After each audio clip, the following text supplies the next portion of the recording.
చేస్తూ ఇక ఇందిరమ్మ ఇళ్ల విషయానికి వస్తే ఆనాటి 10 సంవత్సరాలలో ఆనాటి దొరవారు పేదవాడికి ఇల్లు కట్టించాలనే ఇంగిత జ్ఞానం కూడా లేకపోవటం దురదృష్టకరం.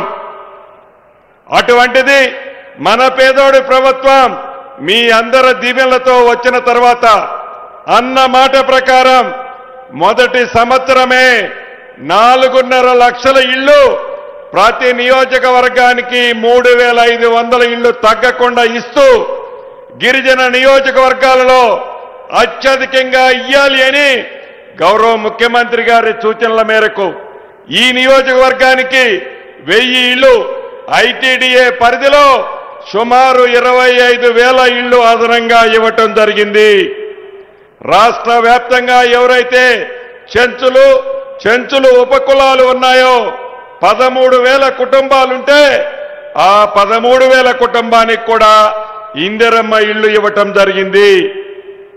అంటే సుమారు ఈ మొదటి విడతలోనే 22,500 కోట్లు ఇది ఎక్కడ తీసుకొస్తారు అని అనేక మంది గౌరవ ముఖ్యమంత్రి గారిని ఆ శాఖ మంత్రిగా నన్ను అనేక పర్యాయాలు అడిగారు.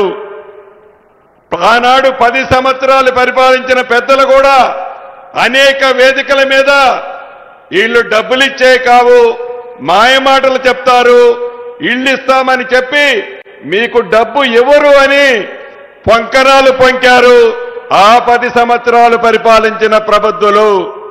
అయినా కూడా మనం మాటలతో కాకుండా చేతలతో పేదవాడి ఆత్మ గౌరవాన్ని కాపాడాలని గౌరవ ముఖ్యమంత్రి గారి సూచనల మేరకు ప్రతి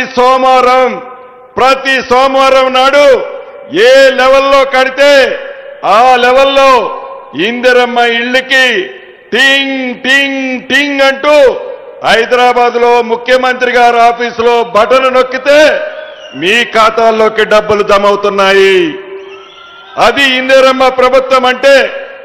10 సంవత్సరాల కంటే ముందు మన ప్రభుత్వం ఉన్నప్పుడు ఆనాడు 10 సంవత్సరాలలో 23 లక్షల ఇళ్లు కట్టించిన చరిత్ర ఆనాటి మన ఇందిరమ్మ ప్రభుత్వాన్ని. ఇప్పుడు కూడా మళ్ళీ చెప్తున్నాం, ఇది ఒకసారి 4.5 లక్షలు ఇచ్చాం, ఇక కార్యక్రమం అయిపోయింది, మా దగ్గర డబ్బులు లేవు అని ఈ ప్రభుత్వం అనదు.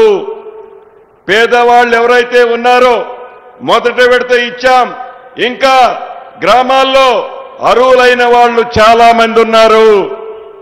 అర్హులైన ప్రతి పేదవాడికి తల తాకట్టు పెట్టైనా విడతల వారీగా ప్రతి పేదవాడి ఆత్మ గౌరవాన్ని కాపాడే విధంగా గౌరవ ముఖ్యమంత్రి రేవంత్ రెడ్డి గారి నాయకత్వంలోని మన ఇందిరమ్మ ప్రభుత్వం ప్రతి పేదవాడికి ఇందిరమ్మ ఇళ్లు ఇచ్చి తీరుతామని కూడా ఈ వేదిక ద్వారా తెలియజేస్తున్నాను.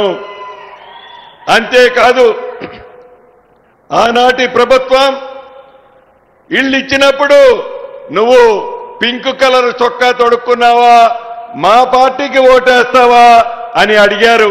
కానీ ఈనాడు మన ప్రభుత్వం నీది ఏ పార్టీ అని అడగల, నీది ఏ కులమని అడగల, నీది ఏ మతమని అడగల. చివరికి నీకిల్లిస్తే మా ఇందిరమ్మ పార్టీకి ఓటేస్తావా అని కూడా అడగం. అది మనసుల్లో ఉంటది. పేదవాడైన ప్రతి వాడికి అర్హులైన వాళ్ళకి విడతల వారీగా ఇందిరమ్మ ఇళ్ళు ఇచ్చే